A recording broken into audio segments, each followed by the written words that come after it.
Saudara Komisi Pemilihan Umum Daerah telah merampungkan hasil rekapitulasi penghitungan perolehan suara pemilu 2024. Sejumlah caleg artis berpeluang lolos dan gagal ke Senayan.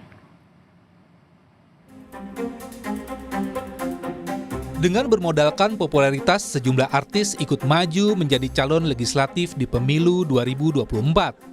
Dengan sistem pemilu proporsional terbuka, ia mengandalkan suara terbanyak. Ketenaran yang dimiliki para artis bisa membantu mereka mendapatkan suara tanpa harus usaha kampanye lebih besar.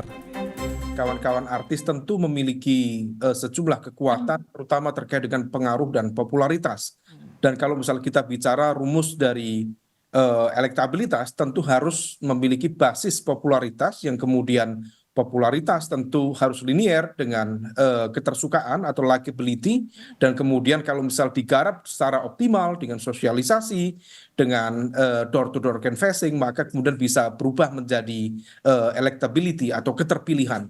Nah, di dalam konteks ini, diakui atau tidak, kawan-kawan artis tentu memiliki luxury yang jauh berbeda dibanding dengan caleg-caleg konvensional pada umumnya. Dari 80-an artis yang terdaftar sebagai caleg, ada sejumlah artis yang diprediksi memperoleh kursi di parlemen. Namun tak sedikit juga artis yang diprediksi tak lolos maju ke Senayan.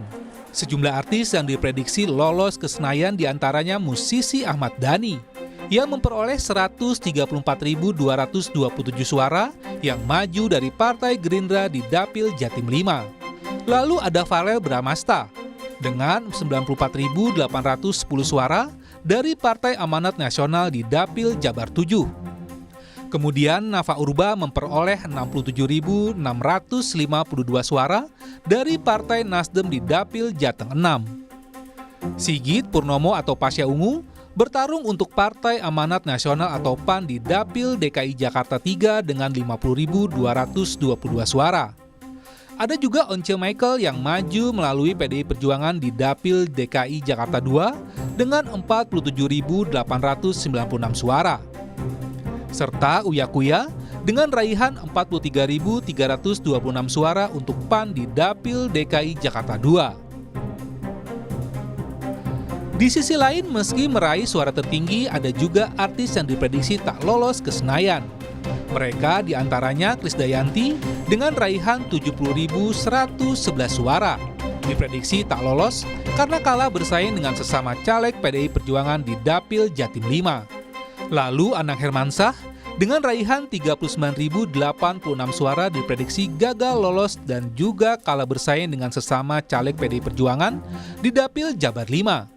Kemudian Lula Kamal dengan suara 32.589 di Dapil DKI Jakarta 2 dikalahkan sesama caleg PAN yang juga artis Uya Kuya.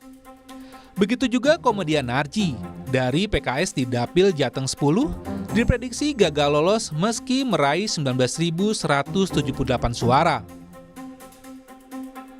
Selain nama-nama di atas, ada sederet artis lain yang lolos maupun gagal melenggang ke Senayan. Kepopuleran memang jadi peluang bagi artis maupun parpol untuk mengatrol suara menuju Senayan. Sementara bagi masyarakat, munculnya wajah artis di kertas suara pemilu jadi alternatif dari kebingungan mereka dalam memilih caleg. Soal kapabilitas bisa jadi dianggap belakangan. Tim Liputan, Kompas TV. Saudara, sejumlah artis sudah dipastikan lolos ke Senayan dan beberapa lainnya berpeluang besar meraih kursi di parlemen. Lalu seperti apakah tanggapan warga mengenai caleg artis yang sudah mengamankan kursi di Senayan? Anda optimis mereka bisa mewakili rakyat?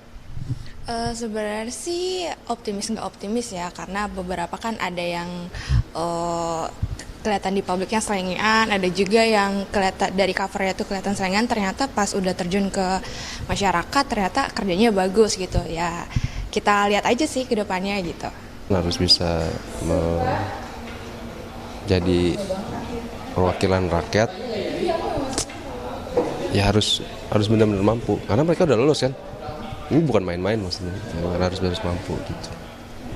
Saya sebenarnya kurang setuju karena mereka tidak ada background politik. Jadi menurut saya mereka itu sebaiknya berkecimpung hanya di dunia hiburan saja.